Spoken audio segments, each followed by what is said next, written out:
አርዕስተ ዜና። ከ20 ሚሊዮን ብር በላይ ወጪ የተደረገበት የሃሮሬሳ አንደኛ ደረጃ ትምህርት ቤት ተመረቀ።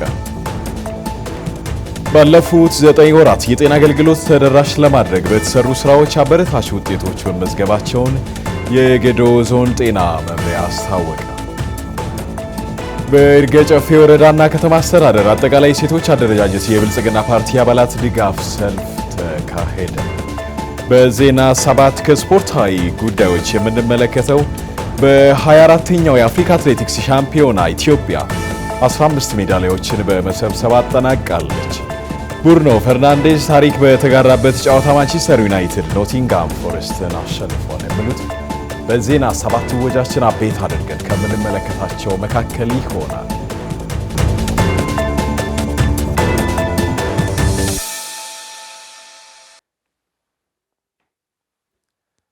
ሰላምን እንሻማ። በያላችሁበት ጤናና ሰላም ለእናንተ ይሆን። ከጌዶ ቴሌቪዥን የዜና 7 ወጃችንን አሁን ከጠቆምናችሁ ጉዳዮች ጋር በማድረግ ወደ እናንተ ይዘን ቀርበናል። የዜና 7 ወጃችንን ከመላው ስቱዲዮ ባለሙያዎች ጋር በመሆን ደግሞ እኔ መስፍን አለሙ ወደ እናንተ በማድረስ ቆይታ አደርጋለሁኝ። አብራችሁን ሁኑ። በቀዳምነት አጫጭር ጉዳዮችን እነሆ። የምርጫ ቦርድ የክትትል ቡድኖች በምርጫ አካባቢዎች ላይ ያጠኑትን የጸጥታ ሪፖርት አቅርበዋል። የኢትዮጵያ ብሔራዊ ምርጫ ቦርድ 7ኛው ጠቅላላ ምርጫ በሚካሄድባቸው አካባቢዎች ላይ ስምሪት ሰጥቷቸው የነበሩ የክትትል ቡድኖች ያጠኑትን ዝርዝር ሪፖርት በይፋ ተረክቧል። ቦርዱ ቀደም ሲል በጥር ወር 2018 ዓ.ም ከተለያዩ ተቋማት የተሰበሰበውንና በአረንጓዴ ቢጫና ቀይ የተፈረጀውን የጸጥታ መረጃ መሰረት በማድረግ ውይይቶችን አድርገዋል። ይሁን እንጂ ከመንግስት አካላትና ከተፎካካሪ ፓርቲዎች በደረሱ መረጃዎች መካከል የነበሩትን ልዩነቶች በጥልቀት ለመመርመር መጋቢት 28 ቀን 2018 ዓ.ም የጋራ የክትትል ቡድን አዋቅሮ ስምሪትም ሰጥቷል። ከፓርቲዎች ከሲቪል ማህበረሰብና ከቦርዱ የተውጣጡትና በ9 ንዑሳን ቡድኖች የተደራጁት እነዚህ አካላት ያከናወኑትን የመስክ ምልከታ አጠናቀው ሪፖርታቸውን አቅርበዋል። የመድረኩን የመክፈቻ ንግግር ያደረጉት የቦርዱ ሰብሳቢ ሜላትወርቅ ኃይሉ የክትትል ቡድኑ መሬት ላይ ያለውን ተጨባጭ ሁኔታ አጣርቶ ስራውን በማጠናቀቁ ምስጋና አቅርበዋል። የዚህ መድረክ ዋነኛ ዓላማ የቀረበውን የጥናት ውጤት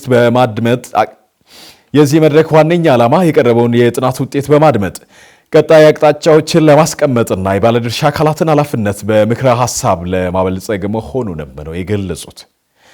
በቀረበው ሰፊ ሪፖርት ላይ ከጸጥታ ሁኔታው ባሻገር የየአካባቢዎቹ የፖለቲካ ምህዳርና ፓርቲዎች በነጻነት ተንቀሳቅሶ ለመስራት ያላቸው አስቻይ ሁኔታ ተዳስሷል።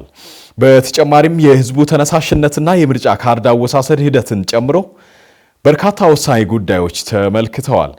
ይህ የክትትል ሪፖርት በአብዛኞቹ የምርጫ አካባቢዎች ላይ ሂደቱን ለማስቀጠል የሚያስችል ምቹ ሁኔታ መኖሩን ቢያረጋግጥም አሁንም ልዩ ትኩረት የሚሹ ቦታዎች መኖራቸውን አመልክተዋል።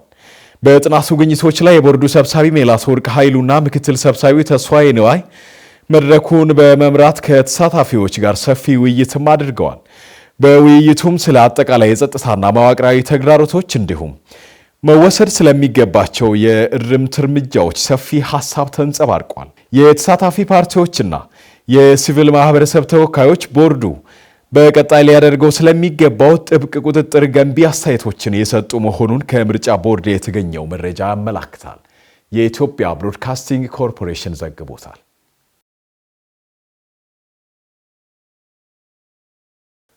ከውጭ ታንዛኒያ 3 ሚሊዮን ህዝብን ለማገናኘት የሚያስችለውን የ11.2 ሚሊዮን ዶላር የገጠር ቴሌኮም ፕሮጀክት ይፋ አድርጋለች።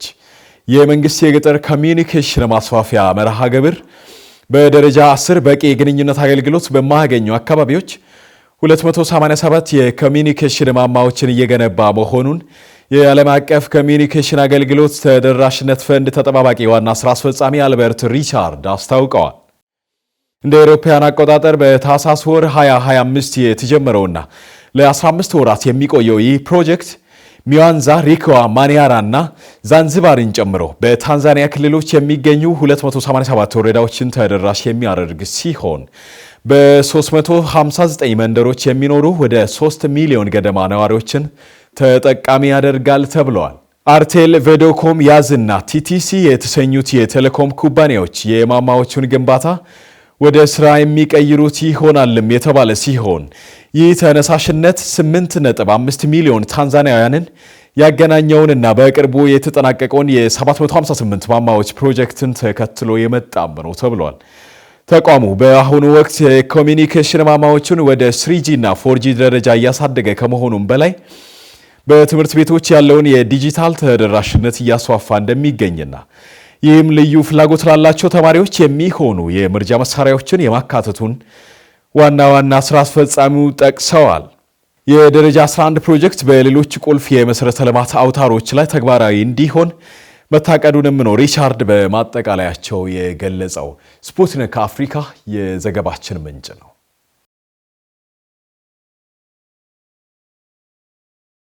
የዓለም ጤና ድርጅት በዲሞክራቲክ ሪፐብሊክ ኮንጎ የተከሰተውን የኢቦላ ወረርሽኝ አሳሳቢ ዓለም አቀፍ የህብረተሰብ ጤና አደጋ ሲል አውጆታል። በዲሞክራቲክ ሪፐብሊክ ኮንጎ ምስራቃዊ ኢቱር ግዛት በሚገኙት ሚንጓሉና ሪዋምፓራ ከተሞች 246 ሰዎች በበሽታው እንደተያዙና 65 ሰዎች እንደሞቱ የአፍሪካ በሽታ ቁጥጥርና መከላከል ተቋም አስታውቋል። ተቋሙ ከዲሞክራቲክ ሪፐብሊክ ኮንጎ፣ ኡጋንዳ፣ ደቡብ ሱዳን እና ከዓለም አቀፍ አጋሮች ጋር ውይይትም አድርገዋል። በሽታውን መቋቋም ስለሚቻልበት መንገድ እንዲሁም ድንበር ላይ መደረግ ስላለበት ቁጥጥር መምከራቸው ነው የተገለጸው። በአውሮፓውያኑ 2025 በማዕከላዊቷ ካይሲ ግዛት 45 ሰዎች በኢቦላ ምክንያት ሞተዋል። ኢቦላ ለሞት የሚዳርግ አደገኛ የሆነ ተላላፊ በሽታ ሲሆን መጀመሪያ ላይ የሚታዩት ምልክቶች ትኩሳት፣ ራስ ምታት፣ ከፍተኛ ድካም፣ የጡንቻ ህመምና የጎሮሮ መከርከር ናቸውም ተብሏል። ቫይረሱ በሰውነት ውስጥ ሲሰራጭ ማስመለስና ማስቀመጥ ይከሰታልም የተባለ ሲሆን አንዳንድ ሰዎች ደግሞ ሰውነታቸው ውስጥና ከሰውነታቸው ውጭ ደም ሊፈሳቸው ይችላል። በቫይረሱ የተያዙ ሰዎች ምልክት የሚያሳዩት ከ2 ቀናት እስከ 3 ሳምንት ባለው ጊዜ ውስጥም ነው። ኢቦላ እንደ ወባና ታይፎይድ ካሉ ህመሞች ጋር ተመሳሳይ ምልክቶች አሉትም ነው የተባለው። ቢቢሲ የዘገበው ጉዳይ ነው።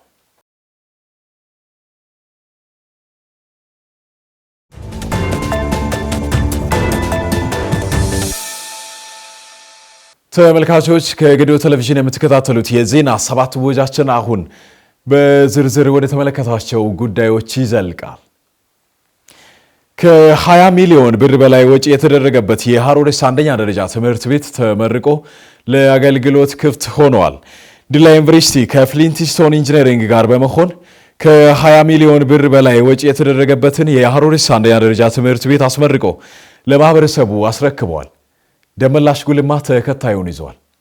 በጌዲዮ ዞን በዲላ ከተማ ላለፉት 55 ዓመታት ለበርካታ ዜጎች የትምህርት ማዕድ ሲያጋራ የኖረው እድሜ ጠገቡ የሃሮሬሳ አንደኛ ደረጃ ትምህርት ቤት በእርጅና ምክንያት ከደረጃ በታች በሆኑ መማሪያ ክፍሎች ተማሪዎችን ተቀብሎ እያስተማረ መሆኑን የተመለከቱ የዲላ ዩኒቨርሲቲ ፕሬዝዳንት ዶክተር ኤልያስ አለሙ ከፍሊንትስቶን ኢንጂነሪንግ ተቋም ስራ ኃላፊዎች ጋር በመነጋገር ያለምንም የመንግስት ወጪ ግንባታውን አስጀምረው 4 ወራት ባልፈጀ ጊዜ ውስጥ ለምረቃ በቅቷል። የዲላ ዩኒቨርሲቲ ፕሬዝዳንት ዶክተር ኤልያስ አለሙ በምረቃ ወቅት እንደገለጹት ዲላ ዩኒቨርሲቲ በርካታ የማህበረሰብ አገልግሎት እና ግዱኝት ስራዎች ላይ በንቃት እየተሳተፈ እንደሚገኝ አውስተው ዩኒቨርሲቲው ከፍሊንትስቶን ኢንጂነሪንግ ጋር በመሆን በአዲስ መልክ አስገንብቶ ያስመረቀው የትምህርት ቤት ስራም ማህበራዊ ኃላፊነቱን ለመወጣት ለትምህርት ዘርፉ ያበረከተው አስተዋጽኦ መሆኑን ተናግረዋል። ምን አለበት ይህንን ለማድረግ ዝግጁ የሆነ ቅን ልቦች ያሏቸው እንደ ኢንጂነር ጸደቀ ያሉ እንደ ኢንጂነር ዘገየ ያሉ በጣም ቅን የሆኑ ሰዎች 20 ሚሊዮን ብር ቀላል አይደለም። ኢንጂነር በፍቃዱ ነግሮናል። ይሄንን በአንድ ጊዜ በ2 ወር ውስጥ አውጥቶ ገንብቶ ቢያንስ እንጂ ይሄማ ምን አላት ትንሽ ነገር ነች ብለው ለማስረከብ ፈቃደኛ ስለሆኑ እጅግ በጣም አመስገን እፈልጋለሁ። ኢንጂነር ጸደቀ፣ ፍሊንትስቶን ኮንስትራክሽን ባላችሁበት ምስጋናዬ፣ የጌዲዮ ህዝብ ምስጋና፣ የጌዲዮ አባቶች ምርቃት ይድረሳችሁ። የዲላ ከተማ ከንቲባ ዶክተር መስፍን ደሚሴ በምረቃ በዓሉ ላይ ባስተላለፉት መልእክት የዲላ ዩኒቨርሲቲ ከከተማ አስተዳደሩ ጋር በመሆን በርካታ የልማት ስራዎች እየሰራ እንደሚገኝ አውስተው ዩኒቨርሲቲው ይህንን ትምህርት ቤት ከፍሊንትስቶን ኢንጂነሪንግ ጋር በመሆን 4 ወራት ባልሞላ ጊዜ ውስጥ ሰርቶ ለጌዲዮ ህዝብ ማስረከቡ የሚያስመሰግነው ተግባር እንደሆነም ተናግሯል። ዲላ ዩኒቨርሲቲ በዚህ ዓመት ላይ ከኛ ጋር እየሰራ ያለው ስራ በተለይም ከባለፈው 2017 ጀምሮ ከኛ ጋር ያለው ቅንጅታዊ ስራ በተለየ መንገድ የተገለጠ ነው። ይህንን በምንልበት ጊዜ ወደ ዛሬው የልዩ ስጦታ ወደ ሆነው የመማሪያ ክፍል ግንባታ ተደርገው ስለተሰጠን አይደለም። ከዛ በፊት ብዙ ስራዎችን እየሰሩ ናቸው። የዲላ ዩኒቨርሲቲ አሻራ ማህበረሰብ ውስጥ ሊኖር በማህበረሰብ አቀፍ አገልግሎት በርካታ ፕሮጀክቶችን ማህበረሰብ ውስጥ ገባ ብሎ እየሰሩ ናቸው። አይደለም ተቋማት እስከ ግለሰብ እስከ እድር ድረስ ያለው ተቋማት ተቋሙ ጋር ያሉትን ግንኙነቶችን በማጠናከር ድጋፍ እንዲያገኙ በማድረግ የተሰሩ ያሉ ስራዎች አሉ። ሪሶርስ ገንዘብ ስላለ አይደለም፣ ለዚህ የተመደበ በጀትም ኖሮ አይደለም። ነገር ግን ለህዝብ ያለው ውግንና እና ከገደኦ ማህበረሰብ ጋር ከዚህ ከዲላ ከተማ አስተዳደር ጋር ያለውን የህዝብን የልማትን ጥያቄ የመልካም አስተዳደርን ጥያቄ ለመመለስ ተቋማቶች ከፍተኛ ትምህርት ተቋማት የአካባቢ ችግር የሚፈቱ መሆን አለባቸው። የፍሊንትስቶን ኢንጂነሪንግ የዲላ ማስተማሪያ ሆስፒታል ስራ አስኪያጅ ኢንጂነር ዘገየ ቶሎሳ በበኩላቸው ድርጅታቸው ዲላ መጥቶ የተለያዩ ፕሮጀክቶችን መስራት ከጀመረ አንስቶ ከሚሰራቸው ግዙፍ የልማት ስራዎች ጎን ለጎን የተለያዩ ማህበራዊ ተሳትፎ ላይም በንቃት እንደሚሳተፍ ገልጸው ይህንን የትውልድ አሻራ የሆነውን ትምህርት ቤት አጠናቀን ለአገልግሎት በማብቃታችን ኩራት ይሰማናል ብለዋል። አሻራ እንዲይዝ ቅርጽ በማስያዝ ከዚህ በፊት በምናስበው ደረጃ ኢኒሺዬሽኑን ወደኛ በማምጣት እነዚህን 2 ብሎኮችን ከመጀመር እስከ መጨረስ ደረጃ እንዲደርስ አድርገውልናል። እኛም በተቻለን መጠን ያለውን የሰጠ ንፉግ አይባልም እንደሚባለው ካለን ላይ የተቻለንን አድርገናል ብለን እናስባለን። ለአካባቢውም ማስታወሻ ለኛም በቀጣይ ዲላን በምንረግጥበት ጊዜ ፍሊንትስቶን አሻራውን የሚያስቀምጥባቸው 2 ብሎኮች ናቸው። የዲላ ከተማ ትምህርት መምሪያ ኃላፊ አቶ ዮሴፍ ወርዶፋ የዲላ ዩኒቨርሲቲ ከፍሊንትስቶን ኢንጂነሪንግ ጋር በመሆን የሃሮሬሳን ትምህርት ቤት በመገንባታቸው በትምህርቱ ዘርፍ በከተማው የሚስተዋለውን ችግር ለመፍታት ትልቅ አቅም እንደሚሆንም ተናግሯል። የዲላ ዩኒቨርሲቲ ከፍሊንትስቶን ኢንጂነሪንግ ጋር በመተባበር ለሃሮሬሳ አንደኛ ደረጃ ትምህርት ቤት 2 መማሪያ ብሎኮችን 8 ክፍል የያዘውን ብሎክ ገንብቶ ለዚህም እጅግ በጣም እንደ ትምህርት መምሪያና በከተማ አስተዳደር ስም እኔም የተሰማኝን ልባዊ ደስታ እየገለጽኩ በተለይ የትምህርት ስራ የትውልድ ስራ ነው። የትውልድ ስራ ደግሞ በጋራ በብዙ ባለድርሻ አካል የሚሰራ ነው። ይሄውም በከተማችን ባለፉት 5 ዓመታት ላይ በርካታ በዚህ አይነት ሁኔታ በርካታ ባለድርሻ አካላት ግለሰቦችን ጨምሮ የዲላ ከተማ ላይ ያለውን የተማሪ ክፍል ጥምርታና የመማሪያ ክፍሎችን ምቹ የማድረግ ስራ ላይ በስፋት ተሰማርተው ሰርተዋል። ከ4 ወራት ባነሰ ጊዜ ውስጥ የተገነባው ትምህርት ቤት በማይመች መማሪያ ክፍሎች ውስጥ ይማሩ የነበሩ ተማሪዎችን ጥራት ባለው መማሪያ ክፍሎች ውስጥ እንዲማሩ መደረጉ እንዳስደሰታቸው የትምህርት ቤቱ መምህራንና የአካባቢ ማህበረሰቦች ተናግረዋል። በጣም የተረሳ ትምህርት ቤት ነበረ። እንደምታዩት ያረጀውን ክላስ በማየት ልትረዱም ትችላላችሁ። ለኛ ዛሬ ብርሃን ነው ይወጣልን። ትምህርት ቤታችን ታድሶ ትምህርት ቤታችን በአዲስ መልክ አዲስ ትውልድ አዲስ ማንነት ስላመጣ ዛሬ የተለየ ቀን አድርጌ ነው ያየሁት። በምረቃ መርሃ ግብሩ ላይ አባገዳዎች፣ የሀገር ሽማግሌዎች፣ የትምህርት መምሪያ ኃላፊዎች፣ መምህራንና ተማሪዎች የተገኙ ሲሆን ለትምህርት ቤቱ መጠናቀቅ ከፍተኛ አስተዋጽኦ ላበረከቱ ተቋማትና ባለሙያዎች የምስጋናና የእውቅና ሰርቲፊኬት ተበርክቶላቸዋል። የዲላ ዩኒቨርሲቲ ከዲላ ከተማ አስተዳደር የክብር ዋንጫ ሽልማት ተበርክቶለታል። ባለፉት 9 ወራት የጤና አገልግሎት ተደራሽ ለማድረግ በተሰሩ ስራዎች አበረታች ውጤቶች መመዝገባቸውን የጌዴኦ ዞን ጤና መምሪያ አስታውቋል። ይህ የተገለጸው መምሪያው የ9 ወራት የስራ ዕቅድ አፈጻጸምና ከባለድርሻ አካላት ጋር በዲላ ከተማ የግምገማ መድረክ በተካሄደበት ወቅት ነው። ተስፋዬ ጎበና ያዘጋጀውን ዘገባ እንደሚከተለው ይቀርባል። ጤና ለሁሉም ነገር መሰረት በመሆኑ አገልግሎት አሰጣጥን ለማዘመንና ተደራሽነቱን ለማስፋት በዞኑ መንግስት በተሰጠው ትኩረት መነሻ ከጊዜ ወደ ጊዜ መሻሻሎች እየታየ ይገኛል። የጌዴኦ ዞን ጤና መምሪያ ኃላፊ አቶ አንዳውለም ማሞ ባለፉት 9 ወራት በጤና በሁሉም ዘርፎች ላይ ጉዳዩ ከሚመለከታቸው አካላት ተቀናጅተው ባከናወኑ ተግባራት አበረታች ውጤቶች መመዝገባቸውን ገልጸዋል። ላብነትም ያክል በወሊድ አገልግሎት 82 ከመቶ አፈጻጸም በዞኑ ተመዝግቧል ያሉት ኃላፊው በክትባት በመድኃኒት አቅርቦትና በጤና መድን አገልግሎት አሰጣጥ ላይ እንዲሁም በሌሎችም ጥሩ አፈጻጸም መኖሩን ገልጸዋል። በጤና ተቋማት ደረጃ የላቦራቶሪ አገልግሎት አሰጣጥ ላይ ከፍተኛ ችግሮች ነበሩ። በተለይም ከፓወር ሰፕላይ ጋር ወይም ደግሞ ከመብራት አቅርቦት ጋር ተያይዞ ይሄን የመብራት አቅርቦት ችግር ለመፍታት ካሉን ከ36 ጤና ተቋማት ውስጥ 20 ጤና ተቋም ላይ የሶላር አቅርቦት ያቀረብንበት ሂደት አለ። ያም ማለት ለቲቪ አገልግሎት ብቻም ሳይሆን አጠቃላይ የጤና ምርመራ የላቦራቶሪ አገልግሎቱን አቅም ከፍ የሚያደርግበት ሂደት ነውና ያለው ይሄ ትልቅ እድል ነው ብዬ ነው የሚወስደው። የመድኃኒትና ሕክምና መገልገያ ግብአቶችን ከማቅረብ አንጻር እንደ ዞን ከፍ ያሉ ቅሬታዎች ይነሱ ነበር። ይሄን ለመፍታት እንግዲህ በዚህ በጀት ዓመት የተቻለን ሁሉ የማህበረሰብ አቀፍ ጤና መድን አባል እንዲሆኑ ማህበረሰቡ አመራሩ ከፍተኛ ርብርብ አድርገዋል። በዚህም ውጤት ተገኝቷል። ሀብት ተሰብስቧል። ይሄ ሀብት ደግሞ ለጤና ተቋማት በተገቢው በየሩብ ዓመቱ ክፍያ እየተካሄደ ያለበት ሂደት አለ። የጤና አገልግሎት ተደራሽነትን ለማስፋት አዲስ የጤና ተቋማት በቅርቡ ተመርቀው ወደ ስራ እንደሚገቡ የገለጹት አቶ አንዱዓለም በተመረጡ ጤና ጣቢያዎች ላይ የቀዶ ጥገና አገልግሎት ለማስጀመር ዝግጅት መጠናቀቁንም አብራርተዋል። ከዚህ በፊት በድህረ ክፍያ ይሰጥ የነበረው የሕክምና አገልግሎቶችን ለማስቀረት በዞኑ ላሉ የጤና ተቋማት 40 ሚሊዮን ብር ቅድመ ክፍያ እንደሚከፈል የተናገሩት ኃላፊው በኮቾሬ ወረዳ 2 የህብረተሰብ መድኃኒት ቤቶችም ይመረቃሉ ብለዋል። በጤና ዘርፍ የሚሰጠውን አገልግሎት ለማዘመን በቡሌ መጀመሪያ ደረጃ ሆስፒታል ከወረቀት ነጻ የሆነ የዲጂታል አገልግሎት ለማስጀመር አስፈላጊ ሂደቶች ስለመጠናቀቃቸውም አቶ አንዱዓለም ተናግረዋል። ከዚህ ቀደም የማጠሚያ አገልግሎት ሲሰጥ የነበረው በዱቤ ነበር። ዱቤን ሴንስ ጤና ተቋማት አገልግሎት ከሰጡ በኋላ ከዛ በኋላ ነበር ክፍያ የምንፈጽመው። በዛ መሀልም ደግሞ የተለያዩ ቢሮክራሲዎችም ነበሩ። ያን ቢሮክራሲ ማለፍ በምንችል ደረጃ አሁን ዲላ ከተማን ጨምሮ የኛን 13ቱ መዋቅር ለ14ቱ መዋቅር ከ40 ሚሊዮን በላይ በዚህ ቀጣይ ሳምንት ክፍያ ይከፈላቸዋል። ያ ማለት ቅድመ ክፍያ ይከፈላል። ዲጂታላይዜሽን ላይ ስንሄድ አንዱ ከዚህ ከዞናችን አንጻር በጣም የተሻሻለ ነው፣ ለውጥ አምጥቷል ብለን የምንወስደው የቡሌ መጀመሪያ ደረጃ ሆስፒታል አሁን ባለው ስታተስ አጠቃላይ ሲስተሙን ወደ ዲጂታል ከወረቀት ነጻ የማድረግ ሂደት ላይ ይገኛል ማለት ነው። ሌላኛው ከጤና ተቋማት ተደራሽነት አንጻር እዚህ ሲር ላይ በቅርቡ የሚመረቁ ጤና ተቋማት አሉ። አንደኛው የርገጨፌ ብርብር ስቃላ ጤና ጣቢያ ግንባታው ኦልሞስት ተጠናቋል። ይሄ ግንቦት 15 አካባቢ ይመረቃል። ሌላኛው አዳዶ ጤና ጣቢያ ለረጅም ጊዜ ከ10 ዓመት በላይ የመልካም አስተዳደር ችግር ሆኖ የቆየው እሱም የሚመረቅበት ሂደት ነው ያለው።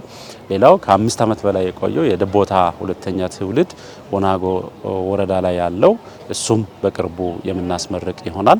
እንደዚሁም ወናጎ ጤና ጣቢያ ላይ የኦፕሬሽን አገልግሎትና የፋርማሲ አገልግሎት የምረቃ አካል ይሆናል። ጨለቅቱ ላይም ተመሳሳይ የኦፕሬሽን አገልግሎት ወደ ምረቃ ስነ ስርዓት የምናስገባ ይሆናል። ኮቾሬ ወረዳ ላይ ስንመጣ 2 የማህበረሰብ መድኃኒት ቤቶች በቅርቡ ወደ ምረቃ የምናስኬድ ይሆናል።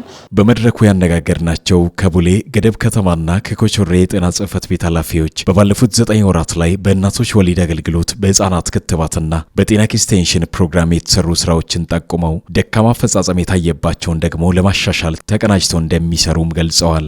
በአጠቃላይ በ9 ወራቶች ውስጥ በቡሌ ወረዳ ውስጥ ሲከናወኑ የነበሩ ነገሮች አንደኛ በወቅቱ ነፍሰ ጡር እናቶች ልየታ የነፍሰ ጡር እናቶች ኤንሲ4 የሚባሉት ኤንሲ8 እስከ ወሊድ ድረስ ያሉት ክትትሎችን በጥሩ ሁኔታ እየሰራን የመጣንበት አለ። እንደኛ እንግዲህ በ9 ወር አፈጻጸም በዚህ አንዱ እንደ ጥንካሬ ከሚወሰደው አንዱ የጤና ኤክስቴንሽን ፕሮግራም ነው። ለምሳሌ ቤት ለቤት በመሄድ ነፍሰ ጡር እናቶችን መለየት አለ። ያን እነዛን ደግሞ የተለዩትን ነፍሰ ጡር እናቶችን ወደ ቀበሌ በማምጣት እነዛን እናቶች ቤት እንዳይወልዱ ትምህርት በመስጠት ረገድ ክትትል እንዲያደርጉም ከሆስፒታሉም ጋር ባለሙያ በመውሰድ ይህንን ስራዎች በየቀበሌው የመስራት ስራዎችን እየሰራን ያሳለፍንባቸው ናቸው። የ9 ወር አፈጻጸም በእርግጥ ከእቅድ መነሻ ስናይ አንጻራዊ በእርግጥ የተሻሻሉ ነገሮች አሉ። እኔ ለአብነት ማንሳት ይቻላል። ከወሊድ ጋር ታይዞ ከቅድመ ወሊድ ክትትል ጋር ከእናቶችና ህጻናቶች ጤና ጋር ታይዞ ከክትባት ፕሮግራም ጋር ታይዞ ለውጦች አሉ። እነዚህ ለውጦች ሊበረታቱ ይገባል። በቲቪ በሽታና ኤችአይቪ ኤድስ ቫይረስ ስርጭትን ለመቀነስ ማህበረሰቡን የማንቃት ስራን ጨምሮ በሌሎችም በትኩረት ይሰራል ያሉት ተሳታፊዎቹ እነዚህንና ሌሎች ጉዳዮችንም አጠናክሮ እንደሚቀጥሉ አስረድተዋል። አንደኛ ቲቪ የድህነት በሽታ ተብሎ ነው የሚገመተው። ይሄን ያልኩበት ከምን አንፃር ነው? አንደኛ ተፋፍጎ ከመኖር አንፃር ቲቪ ከአንዱ ወደ ሌላኛው የሚተላለፍ በሽታ ከመሆኑም አንፃር ብዙ ስራ መስራት አለብን። ምክንያቱም ከስርጭቱ አንፃር ስናይ ማለት ነው። አሁን እንደውም ምንድነው በጣም አስከፊ የሚያደርገው ሰዎች መድኃኒትን ጀምሮ በአግባቡ ካለመጨረሳቸው የተነሳ መድኃኒትን የተላመደ ቲቪም ጭምር እየተፈጠረ ስላለ አሁን በጣም በቁርጠኝነት በመስራት እንዳለብን ነው ከኛ የምንጠብቀው። ከቲቪ ጋር ተያይዘው ያለንን አንድ ሆስፒታል ውስጥ በተለይ ደግሞ ከመከላከል ስራዎች አንፃር ደግሞ ስንወስድ የጤና ኤክስቴንሽኖች የቤት ለቤት ራሱን የቻለ ፕሮግራም አለ። ቤት ለቤት በሚሄዱበት ጊዜ ይህንን ለይተው የማምጣት እንትኖች አሉ ከጤና ኤክስቴንሽን በኩል። ሁለተኛ ደግሞ አልፎ ደግሞ ራሳቸው ቤት ውስጥ ታሞ ተኝተው ከሆነ ቦታ የሚመጡት ተገልጋዮች አሉ። እነዛም ኦፒዲ ደረጃ ላይ በሆስፒታል ደረጃ ላይ ያዩና ወደ ላቦራቶሪ የመላክ ሁኔታዎች አሉ። ከመንግስትም ሆነ መንግስታዊ ካልሆኑ ድርጅቶች እየተደረገ ያለው ድጋፍ የሚበረታታ መሆኑን በመግለጽ ጤንነቱ የተጠበቀ አምራች ዜጋን ለማፍራት በላቀ ትጋት እንደሚሰራም አመላክተዋል። በይርጋ ጨፌ ወረዳና ከተማ አስተዳደር አጠቃላይ የሴቶች አደረጃጀት የብልጽግና ፓርቲ አባላት ድጋፍ ሰልፍ ተደርገዋል።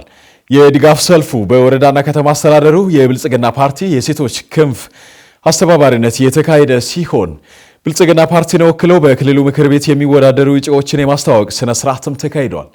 አብነት አበበ የደቡብ ኢትዮጵያ ክልል ምክር ቤት ጽህፈት ቤት ኃላፊና የክልሉ ምክር ቤት እጩ ተወካይ ወይዘሮ ተስፋነሽ ጥላውን በዚህ ወቅት እንደተናገሩት የተሰበሰብነው ለፓርቲው ያለንን ድጋፍ ለማሳየት ነው ሲሉ ተናግረዋል። ብልጽግና ፓርቲያችን በአጭር ጊዜ በሁሉም መስክ ለህዝባችን የሚታየው በርካታ ልማት እና ለውጥን እያመጣ ያለ ፓርቲ ነው። ለአብነት የህዳሴ ግድብ በርካታ የቱሪስት መዳረሻ ቦታዎችን ከጫካነት ወደ ዶራን የቀየረ፣ ወደ ኢኮኖሚ ወደ ገቢ ማስገኛ የቀየረ፣ በተመሳሳይ በዲፕሎማሲ መስክ የብሪክስ አባል እስከሚሆን ድረስ ያደረሰ በርካታ ስራዎችን እየሰራ ያለ፣ በከተሞችም ሆነ በዞናችን ብዙ ለውጦችን እያመጣ ያለ ፓርቲ ነው። ፓርቲያችን በዞናችንም ሆነ በከተማ ፈጣን እድገት እያስመዘገበ ያለ ፓርቲ ነው። በተለይም ሴቶች በኢኮኖሚና በፖለቲካው ዘርፍ ተሳትፏቸው ከጊዜ ወደ ጊዜ እየተጠናከረ መምጣቱን የገለጹት ወይዘሮ ተስፋነሽ የሴቶች ሁለንተናዊ ተሳትፎ እንዲጠናከር ለማድረግ ድጋፋቸው ወሳኝ ስለመሆኑ አንስተዋል። የይርጋ ጨፌ ከተማ አስተዳደር ከንቲባ አቶ ብዙአየሁ ታደሰም የብልጽግና ፓርቲ የእናቶችን ኢኮኖሚ ለማሻሻል በልዩ ትኩረት እየሰራ መሆኑን በማንሳት አሁንም ሴቶችን በሁሉም ረገድ ብቁ ለማድረግ እየተሰሩ ያሉ ስራዎች ተጠናክረው እንደሚቀጥሉ ተናግረዋል። ፓርቲያችን ብልጽግና ባለፉት 7 ዓመታት ሁለንተናዊ በሆነ መንገድ መጠነ ሰፊ የልማትና የመልካም አስተዳደር ስራዎችን የህዝባችን ጥያቄ እየመለሰ የመጣ ፓርቲ ነው። ከዚህ አንጻር በሚናይበት ሰዓት በተለይ ሴቶች የፖለቲካ ተጠቃሚነትን ከማረጋገጥ አንጻር በሀገራችን ባልተለመደ መልኩ በሀገራችን ብቻ ሳይሆን በአፍሪካ ባልተለመደ መልኩ እንግዲህ በሚኒስተር ደረጃ ከ50% በላይ ሴቶች በከፍተኛ ኃላፊነት እንዲመሩና እንዲሾሙ ያደረገ የመጀመሪያ ፓርቲ ስለሆነ ለዚህ ፓርቲያችን ልዩ ትርጉም ያለው ሴቶችን የፖለቲካ ተጠቃሚነትን ለማረጋገጥ ትልቅ ስራ እየሰራ ያለው ፓርቲ ስለሆነ ይህንንም በተጨባጭ አይተናል።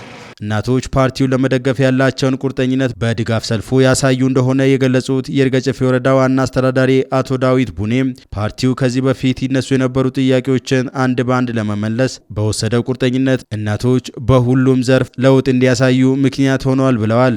ለብልጽግና ፓርቲ ያላቸውን ድጋፍ ለማሳየት እንደመጡ የተናገሩት በድጋፍ ሰልፉ ያገኘናቸው አስተያየት ሰጪዎች ፓርቲው የሴቶች ሁለንተናዊ ተሳትፎ እውን እንዲሆን የሚሰራና የሴቶችን ተጠቃሚነት ለማረጋገጥ ያለው እቅድ የሚደነቅ እንደሆነ አንስተዋል። በመጨረሻም የብልጽግና ፓርቲን ወክለው ለክልል ምክር ቤት የሚወዳደሩ እጩዎችን የማስተዋወቅ መርሃ ግብርም ተካሂዷል።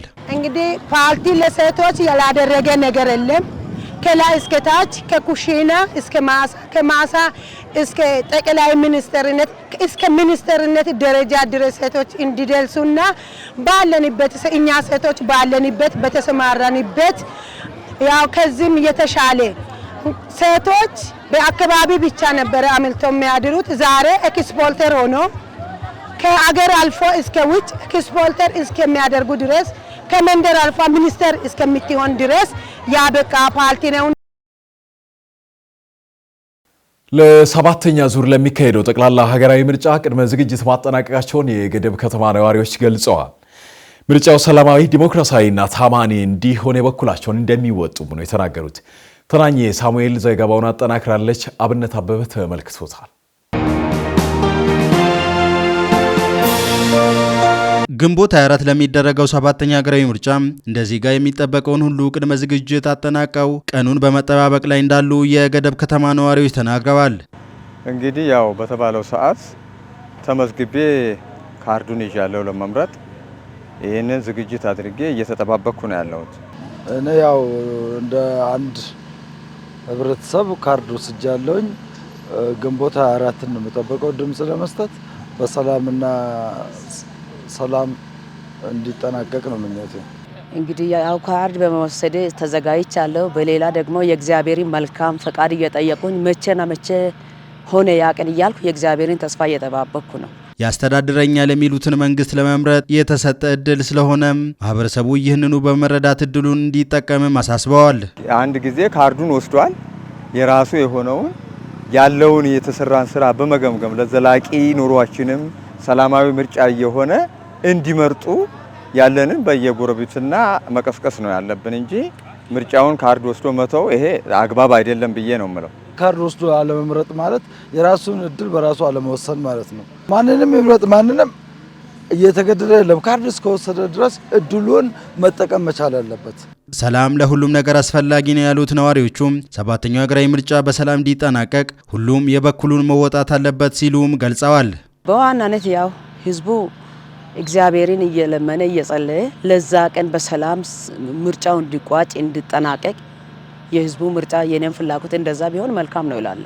ህብረተሰቡ እንግዲህ ሰላም በሰላም እንዲጠናቀቅ ህብረተሰቡ ትኩረት አድርጎ መስራት እንዳለበትና በሰላም መርጦ የራሱን የሆነ ፓርቲውን መርጦ እንዲያሳልፍ ይህንን ህዝቡ በጥሞና ተመልክቶት ሰላማዊ ምርጫና ዲሞክራሲያዊ ምርጫ እንዲሆን እንፈልጋለን ማለት ነው እንደ ህብረተሰብ። ለውጡ በጋራ ተቀናጅተን ሰርተን እኛም እንድንለወጥ አስችሎናል ሲሉ የወርቃ ጨልቤሳ ቀበሌ ነዋሪዎች ተናግረዋል። የተባለው ኢትዮጵያን ወደ ተምሳሌት ሀገር በሚል መሪ ቃል ሰባተኛ ሀገራዊ ጠቅላላ ምርጫን ምክንያት በማድረግ በገደብ ወረዳ በወርቃ ጨልቤሳ ቀበሌ የብልጽግና ፓርቲ የሚደግፉ ህዝባዊ ሰልፍ በተካሄደበት ወቅት ነው። ደፋር ገመድ ያዘጋጀውን ዘገባ ሰኒያ መሐመድ ተከታትለዋለች። የመልማት አቅም እያለ ወደ ልማት ያልተቀየረውን አቅም የለውጡ መንግስት በፈጠረው እድል ለውጥ እንድናይ ያስችሎናል ብለዋል። የጌዲኦ ዞን ሴቶችና ማህበራዊ ጉዳይ መምሪያ ኃላፊ ወይዘሮ ፍሬነሽ አየለ የለውጡ መንግስት የያዘውን ዓላማ ህብረተሰቡና መንግስት ተቀናጅተውና ተግተው ከግብ ለማድረስ በጋራ መስራት እንዳለባቸው አሳስበዋል። ባለፉት 5 ዓመታት በተለይም በሴቶች ላይ የነበረውን ጉድለት በማስወገድ ሴቶች ከአካባቢ አልፈው እስከ ዓለም ገበያ ድረስ ምርቶችን እንዲልኩና ማህበረሰብ የኢኮኖሚ አቅምን እንዲያዳብሩና በልማቱ ዘርፍ ተጠቃሚ እንዲሆኑ በተግባርም አሳይተዋል። ትልቅ ሚና እንደተጫወተም ገልጸዋል። የጌዲኦ ዞን መስኖና ቆላማ አካባቢ ልማት ጽሕፈት ቤት ኃላፊ አቶ ሙሉነህ ዋቆ በዞኑም ሆነ በወረዳ ባለፉት 5 ዓመታት የለውጡ መንግስት ከህብረተሰብ ጋር በመሆን ሰፋፊ ስራዎችን መስራቱን ገልጸው በተለይም የገደብ ወረዳ ከህዝብ ጋር ባደረገው መረባረብ በየዓመቱ 2 የመንገድ ማሽን በመግዛት በለውጥ ጎዳና ላይ እንደሚገኝም አንስተዋል። አቅም እያለን ከህብረተሰቡ ጋር ባለመቀናጀት የተለያዩ ሀብቶችና ጉልበቶች ከለውጡ መንግስት በፊት እንደባከነ ያብራሩት ኃላፊው በሀገርም እንዲሁም በተለይ በዞኑ በባህላዊ አባገዳ ቢፎሚ ዋቆ አማካኝነት በተደረገው ፋጬ መነሻ ከህብረተሰቡ ጋር የጋራ መግባባት በመፍጠር ትልቅ ለውጥ መታየቱን አክለዋል። የገደብ ወረዳ ዋና አስተዳዳሪ አቶ ሲሳይ ታደሰ በወረዳው የተጀመሩና ተጀምረው የተጠናቀቁ የተለያዩ የልማት ስራዎችና ፕሮጀክቶች ከህዝብና ከመንግስት ጋር ተግባብተን በማስቀጠልና የተያዘውን እቅድ ከግብ ለማድረስ እርስ በርስ በተደረገው ጥረት ተጨባጭ ውጤት መታየቱን አስረድተዋል። የለውጡ መንግስት ከያዛቸው ግቦች አንዱ የስፖርት ዘርፍን ማጠናከር በመሆኑ በዛሬው በተደረገው ቅስቀሳ ጎን ለጎን ስፖርታዊ ውድድሮችን በወርቃ ጨልቤሳ ቀበሌ በይፋ አስጀምረዋል። አስተዳዳሪው አያይዘውም ዛሬ የተጀመረው እግር ኳስ ጨዋታ አንድነትን የሚያረጋግጥ በቀጣይም በሊግ ደረጃ ከፍ ብሎ እንዲታይ ለማድረግ ጥረት እንደሚያስፈልግ ገልጸው ህብረተሰቡ እያደረገ ያለው ሁለንተናዊ ድጋፍና ትብብር የሚያስመሰግን ነው ብለዋል። የሰልፉ ተሳታፊዎች በበኩላቸው ከዚህ በፊት አቅም እያለን ያላየነውን በለውጡ መንግስት በተፈጠረው ምቹ ዕድል ከዞን ጀምሮ እስከ ቀበሌ ማህበረሰቡ ድረስ የጋራ መግባባትን ፈጥረን እንድንሰራ አድርጎናል ብለዋል። ተሳታፊዎቹ አያይዘውም ከዚህ በፊት የተለያዩ አላስፈላጊ ወሬዎችን በመስማት ተሸውደው እንደነበረ ጠቅሰው ባለፉት የለውጥ ዓመታት በዞንና በወረዳ ደረጃ በተለያዩ ዘርፎች የመጡ ለውጦች አበረታች ነበሩ ብለዋል። ያጠንና የቆየን መንገዶች በማገኘት እኛ በቅርቡ ኔትወርክ ማግኘት የገደብ ወረዳና የገደብ ከተማ አስተዳደር አንድ ጋር በመሆን ደና ማሽን በመግዛት በአስቸኳይ 3 ማሽን በማቅረብ 2 ማሽንና 1 ሲኖትራክ የኛ ብልጽግና በማሳያ ደና ተሞክሮ ላይ እንዳለ ይታወቃል። የጠየቀነውን ልማት ሁሉ የሚሰራ የጠየቀነውን ምላሽ ሁሉ የሚመልስ በመንገድ ዙሪያ በኔትወርክ ዙሪያ በተለይ የሚሰራ ለወጣቶች ነው። ይህ ህዝባዊ መድረክ ብልጽግና ፓርቲ በዞንም ሆነ በወረዳ ያለውን ጠንካራ አመለካከትና ከህዝቡ ጋር የሚሰራ መሆኑን ያረጋገጠ ነው ብለዋል። ተመልካቾች የዜና 7 ወጃችን አሁንም ቀጥሏል። ጤናማ የሆነ ማህበረሰብ ለመፍጠር ስፖርታዊ ውድድሮችን በማካሄድ የህዝብ አንድነትን ማጠናከር እንደሚገባ ተገልጿል። በይርጋ ጨፌ ወረዳ በተለያዩ ቀበሌያት የእግር ኳስ ውድድርም ተካሂዷል። መብራቱ አበበ ተከታዩን ይዟል። ጤናን ይጠብቃለሁ ምርጫን ይመርጣለሁ በሚል መሪ ቃል በይርጋ ጨፌ ወረዳ የቀበሌያት የወዳጅነት የእግር ኳስ ውድድሮች እየተካሄደ ይገኛሉ። በመርሃ ግብሩ የተገኙት የደቡብ ኢትዮጵያ ክልል ትምህርት ቢሮ ኃላፊ አቶ አብዮት ደምሴ ባስተላለፉት መልእክት የስፖርት እንቅስቃሴዎች ጤናማ አምራች ማህበረሰብ ለመፍጠር ጉልህ ድርሻ እንዳለው ገልጸዋል። የስፖርት እንቅስቃሴ አብሮነትን በማጠናከርና በዜጎች መሃል ሰላምን ከመፍጠር ረገድም ትልቅ ፋይዳ እንዳለው ገልጸው ወቅቱ የ7ኛ ሀገራዊ ምርጫ የሚካሄድበት እንደመሆኑ ግንቦት 4 2018 ዓመተ ምህረት በሚካሄደው 7ኛው ሀገራዊ ምርጫ ህዝቡ በነቂስ በመውጣት መምረጥ እንደሚያስፈልግም አስገነዝበዋል። የይርጋ ጨፌ ወረዳ ዋና አስተዳዳሪ አቶ ዳዊት ቡኔ እንደገለጹት ጤናን ለመጠበቅ ስፖርታዊ እንቅስቃሴዎችን ልምድ ማድረግ እንደሚገባ ተናግረው ስፖርቱን የበለጠ ለማበረታታት በወረዳ የሚገኙ ስፖርት ማዘውተሪያ ቦታዎችን እየለሙ መሆናቸውን ገልጸዋል። 7ኛው ሀገራዊ ምርጫ ተአማኒና ፍትሃዊ ሆኖ እንዲጠናቀቅ የስፖርቱ ማህበረሰብ ሚና የጎላ መሆኑን ገልጸው ሁሉም የበኩሉን እንዲወጣ አሳስበዋል። በወረዳ አስተዳደሩ እየተከናወነ ያለው የልማት ስራዎች ላይ የማህበረሰብ ሚና ከፍተኛ መሆኑን በመገንዘብ እየመጣ ያለው ለውጥ ለማስቀጠል አስተዳደሩ አበክሮ እየሰራ መሆኑን ጠቅሷል። ስፖርታዊ እንቅስቃሴዎች ማካሄዱ ጤናን ከመጠበቅ ባለፈ የህዝብን መስተጋበር እንደሚያጠናክርም አንስተው ስፖርቱ ሰላም፣ አንድነትና ፍቅር መኖሩንና ስፖርት ማህበራዊ ኑሮን እንደሚያጠናክርም ገልጸዋል። ስፖርት የሰው ልጆችን አንድ ቋንቋ እንዲናገሩ የሚያደርግ ተግባር ነው፣ እንቅስቃሴ ነው። ስለዚህ ይሄ እንቅስቃሴ ደግሞ የተዘጋጀውም የኛ አገራዊ 7ኛው አገራዊ ምርጫ ሰላማዊ ተአማኒና ዲሞክራሲያዊ ሆኖ እንዲጠናቀቅ እንደ መንግስት ኃላፊነት ተወስዶ የሚሰራ ነው። በይርጋ ጨፌ ወረዳ የተለያዩ ቀበሌያት አሉ። እነዛ ቀበሌያት ደግሞ ወደዚህ አካባቢ ሲመጡ አንደኛው እግር ኳስ እዚህ አካባቢ አንዱ ኩነት ነው። በእግር ኳስ ውስጥ ደግሞ ሰላም አለ፣ እህትማማችነት አለ፣ ወንድማማችነት አለ፣ ፍቅር አለ፣ ሰላም አለ። ይሄ ማህበረሰብ የተሰበሰበው ሰላምን ስለሚፈልግ ነው። የኛ ማህበረሰብም ከሰላም አንጻር ብዙ መልእክቶችን ያስተላልፋል። ማስተላለፍ ብቻ አይደለም፣ ሰላሙን ይጠብቃል። መጠበቅ ብቻ አይደለም፣ ይኖርበታል። መኖር ብቻ አይደለም፣ ሌሎቹም እንዲኖሩ ያደርጋል። የይርጋ ጨፌ ወረዳ ባህልና ቱሪዝም ስፖርት ጽሕፈት ቤት ኃላፊ አቶ ግዛቸው ጥላውን በበኩላቸው ጤናማ የሆነ ማህበረሰብ የመፍጠር አካል የሆነው የእግር ኳስ እንቅስቃሴዎች ማካሄድ አስፈላጊ ነው ብለዋል። የእግር ኳስ ስፖርት እንቅስቃሴ አብሮነትን በማጠናከር የዜጎችን የእርስ በርስ ግንኙነትን ለማጠናከር ትልቅ ፋይዳ እንዳለውንም አንስተዋል። እንደኛ ወረዳ በስፖርት ላይ ዘርፈ ብዙ ስራዎች ናቸው የተሰሩ ያሉት። ለምሳሌ ያክል የወጣቶች ስፖርት አለ፣ የታዳጊ ስፖርተኞች ፕሮጀክት ብለን ያዝናቸው አሉ። በርካታ ስራዎች በስፖርት ላይ የሚሰሩ ስራዎች እንዳለ ይታወቃል። ከዚህ የተነሳ ዛሬ ላይ በእኛ ወረዳም ይሁን በክላስተር ደረጃ የምናደርገው የስፖርት እንቅስቃሴ የጀመርነው ከሳምንት በፊት ነው። የህዝብ ለህዝብ መተሳሰርን፣ አንድነትን፣ መቀራረብን ነገ ለተሻለ ስራዎች መስራት ባለባቸው ስራዎች ላይ መስራት እንዲቻል ሰዎች ከራሳቸውን መጠበቅ እንዲችሉ ሰፊ ስራ እየሰራንባቸው ቦታዎች እንዳሉ በዚህ ላይ ያው መግለጽ እወዳለሁ ማለት ነው። በወረዳ የተጀመሩ ስፖርታዊ እንቅስቃሴዎች የማህበረሰብ አንድነት ከማጠናከር ባሻገር ወረዳ አስተዳደሩ በቅርበት ነው እየደገፉ መሆናቸውን አንስተዋል። ያው ጨዋታው በጣም አሪፍ ነው። ያው ወጣቱም እንግዲህ ይሄንን ፌስቲቫል እየሰራ ቆይቷል። ዛሬ እንግዲህ ጀስት ሁሉንም ሰዎች ማዕከል ባደረገ መልኩ ቡድኖች አሬንጅ ሆነው እየተጫወቱ ነው ያሉት። ጨዋታው አሪፍ እየሄደ ነው። ቆንጆ እየሄደ ነው። ቆንጆ ነው። ወጣቱንም ያነቃቃል። እንደገና ደግሞ ሶሻል የሆነ ነገሩ እርስ በርስ ተግባቦቱ እርስ በርስ እንደገና ሶሻል የሆነ ነገሩ ትልቅ ነገር ነው። ስለዚህ በየጊዜው ቢቀጥል እዚህ ቦታ ላይ በጣም አሪፍ ነው ብዬ አስባለሁ። በጣም ተሳትፈው ያደረጉ ብዙ ነገሮችም እየሰሩበት ይገኛሉ። በቃ በየአመታቸው ልምዱን ያደረጉ ነው ያሉት። አሁን በቃ ሁሉም ነገር በሰዓቱ እያስተካከሉ ያሉት በጣም ደስ የሚል የቆንጋ ስፖርት ክለቦች በጣም ደስ የሚል ሁኔታ ላይ ነው ያላቸው።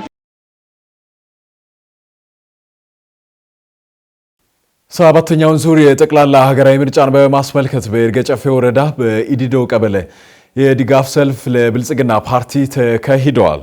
በጌዴኦ ዞን ይርጋ ጨፌ ወረዳ የኢዲዶ ቀበሌ የብልጽግና ፓርቲ አባላትና ደጋፊዎች ኢትዮጵያን ወደ ተምሳሌት ሀገር በሚል መሪ ቃል የድጋፍ ሰልፍና የምረጡኝ ቅስቀሳ አካሂደዋል። ሻናን ዋቀው ያዘጋጀውን ዘገባ ይስሐቅ አበበ ተከታተለው ነው። በመድረኩ መክፈቻ ንግግር ያደረጉት የይርጋ ጨፌ ወረዳ ዋና አስተዳዳሪ አቶ ዳዊት ቡኔ እንደተናገሩት መንግስት በመደመር እሳቤ በሁሉም ዘርፎች ተግቶ እየሰራ ያለው ስራ ኢትዮጵያን ወደ ተምሳሌት ሀገር ለማሻገር የሚያስችል መሆኑን ተናግረዋል። በኢዲዶ ከተማ በተደረገው ብልጽግናን ይምረጡ ቅስቀሳ ላይ የተገኙት አስተዳዳሪው አሁን የተጀመሩትን ልማታዊ ስራዎችን ለማስቀጠል መንግስት በቁርጠኝነት ይሰራል ብለዋል። ሰባተኛው ሀገራዊ ምርጫ ፍጹም ሰላማዊና ዲሞክራሲያዊ እንዲሆን ሁሉም የማህበረሰብ ክፍል ለሰላም ዘብ መቆም አለበት ሲሉም አቶ ዳዊት ቡኔ አሳስበዋል። ምርጫ የሚፈለገው ሰላማዊ፣ ፍትሃዊ፣ ዲሞክራሲያዊ እንዲሆን ነው የሚፈለገውና ምርጫ በሰላማዊ ሁኔታ እንዲካሄድ ሁሉም ሰው ሁሉም ማህበረሰባችን የሰላም አካባቢ ነው። እርስ በርስ ሰላምን ሚሻ አካባቢ ስለሆነ የሚፈልግ አካባቢ ስለሆነ ምርጫ በፊትም በምርጫ ቀንም በሰላማዊ ሁኔታ ምርጫ እንዲጠናቀቅ ዝግጅት አድርጓል። የይርጋ ጨፌ ወረዳ ብልጽግና ፓርቲ ቅርንጫፍ ጽሕፈት ቤት ኃላፊና የመንግስት ዋና ተጠሪ አቶ ዘሩን አስፋ እንደተናገሩት የጌዴኦ ህዝብ ሰላም ወዳድ ከመሆኑም አንጻር ሰባተኛው ሀገራዊ ምርጫ ፍጹም ሰላማዊ እንዲሆን ማህበረሰቡ በሰላም ዙሪያ በንቃት መቆም አለበት ብለዋል። አንዱ በሰባተኛ ሀገራዊና ክልላዊ ምርጫ ላይ የመጀመሪያ ግብ ምርጫው ሰላማዊ፣ ፍትሃዊ፣ ታማኝና በህዝብ ዘንድ ቅቡልነት ያለው ሊሆን ሰላም ነው የሚቀድመው። በሰላማዊ መንገድ በየትኛውም ሁኔታ ሰላምን ሊያደፈርሱ የሚችሉ ጉዳዮች ላይ የሰላም ጉዳይ እኔን ይመለከተኛል በሚል ዘብ እንዲቆምም ጭምር መልእክትን እያስተላለፍኩ ኢትዮጵያ ወደ ተምሳሌት ሀገር ነው የምታድገው። ሰባተኛ ሀገራዊ ምርጫ የሰላም በግንቦት 24 ብልጽግናን እንድናረጋግጥና ወደ ተምሳሌት ሀገር እንድንቀላቀል ለህዝባችን ለመላ ኢትዮጵያ ህዝብና ለኢዲዶ አካባቢና ለወረዳችን ህዝብ መልእክቴን አስተላልፋለሁ።